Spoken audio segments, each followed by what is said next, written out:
Hello and welcome to Prime Code Media. This is the first episode of our HTML for Beginners series. My name is Sana Mapena.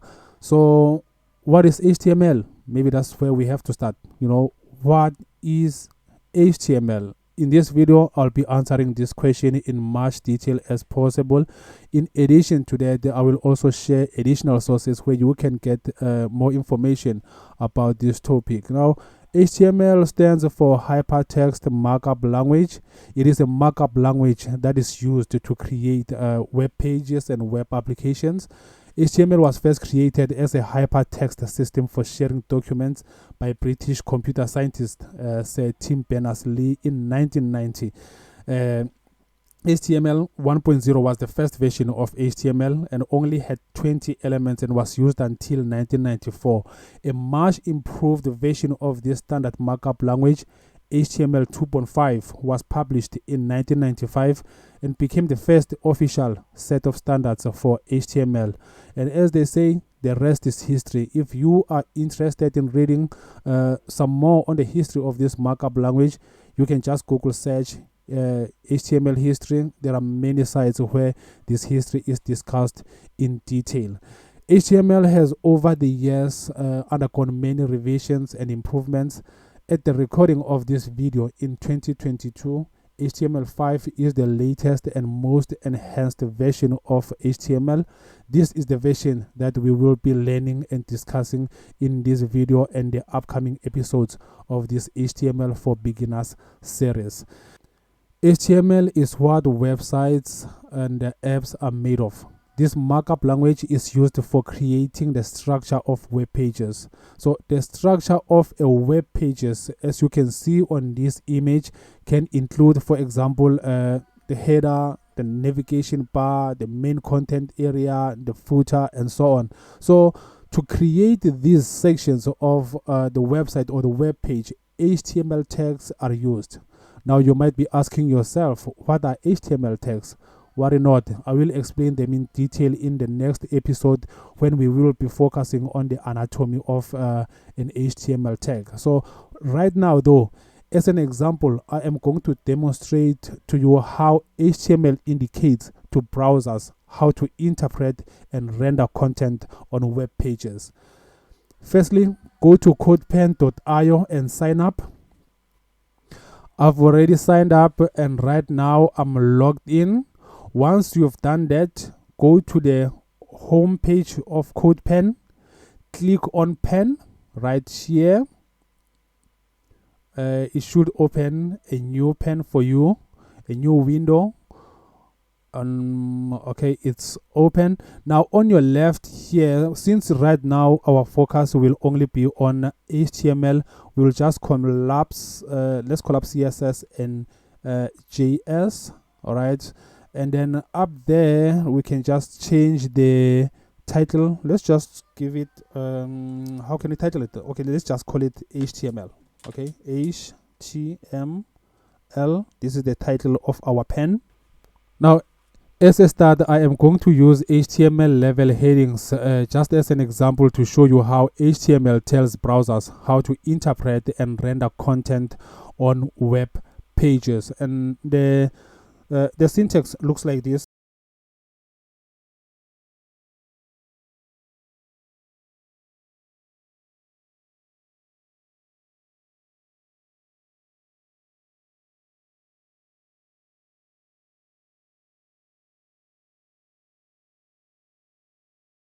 And then in here, we will just write, let's just write hello world.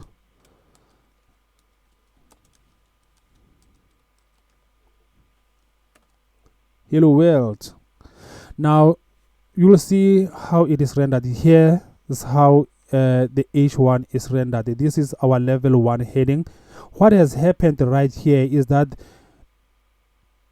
HTML has told the browser to say, browser, I have a line of text. This text is a level 1 heading.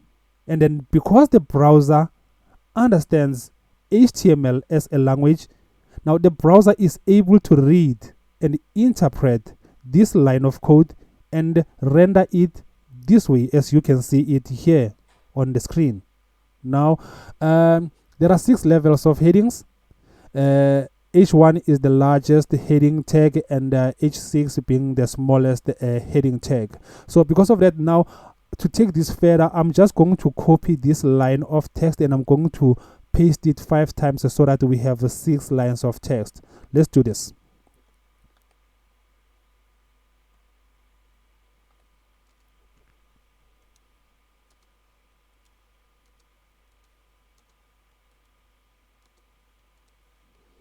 Now, the only thing that we are going to change are these numbers. Remember, we said this is the level 1 heading, and then there are 6 levels of headings, 1 to 6. We are just going to change these numbers 2 to 6 so that we have different numbers, 1 to 6.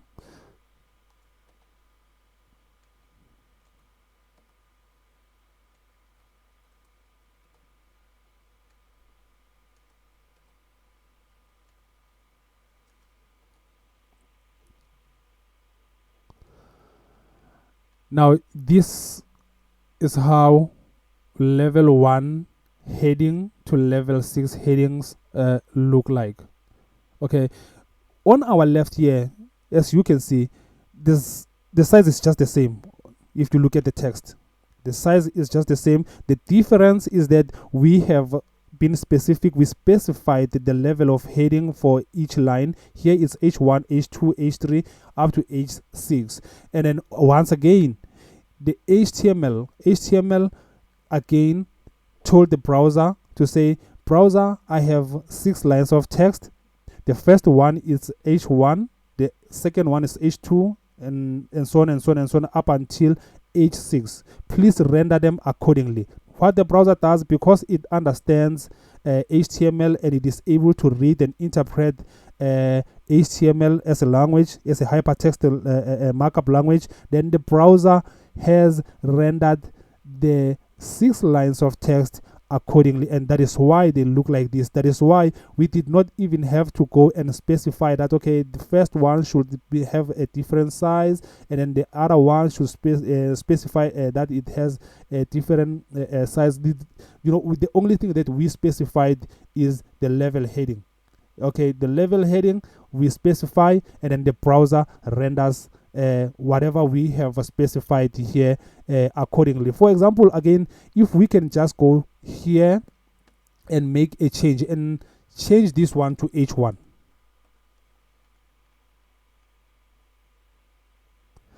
What the browser does is that it renders what we specify accordingly. It is not going to say, okay, but why are you having another H1 because you had it up there at the top? You were supposed to have H6 here, not H1. Why are you changing this? It doesn't do that.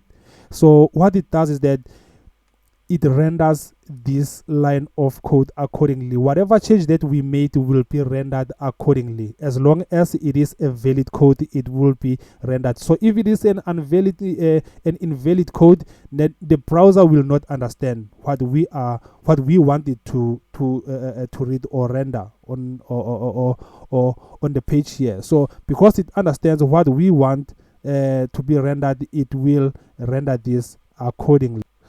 Now, level headings are very important because they provide a structure to web pages. Okay, they provide a structure to web pages or to a document and can be used among other things to highlight the important sections or topics on a web page. So I think for now that brings us to the end of our introduction to our HTML for Beginners series.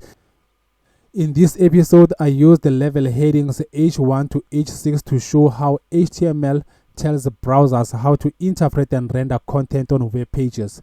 In our next episode, I'll be discussing the anatomy of an HTML tag. Please make sure you don't miss this episode, and we'll be doing a lot more coding than we have been doing on this introduction episode. Please also make sure you subscribe to this channel and click that bell icon so that you get the notification when new videos come out. Thank you so much for watching. Let's code again next time. Goodbye.